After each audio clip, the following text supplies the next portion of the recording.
Tutol batuhan sa kabataan alang sa atong kauswagan at bukas siya pagpagahong ug bagong politika na kita.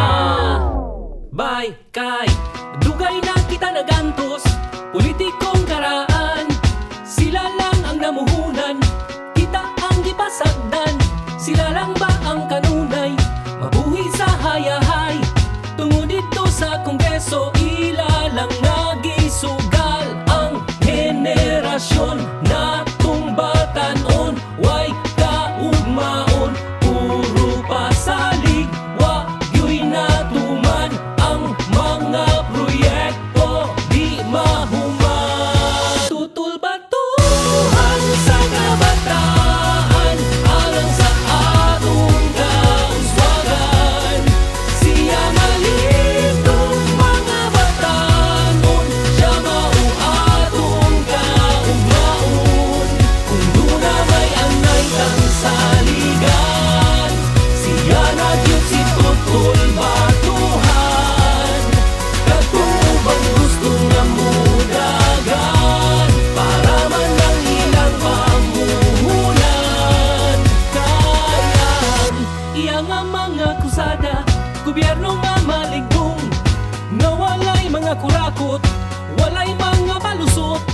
Karaan atong ilisan sa bago ta pulihan, maurang gyud ang pag-asa sa atong henerasyon nga makabangon, magmauswagon, magmalambon.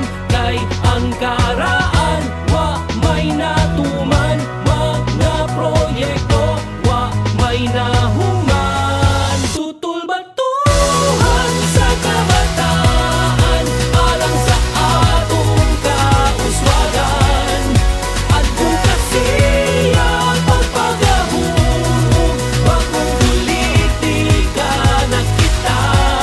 Kung duna may angay kang saligan, siya na gyud si Tutol batuhan.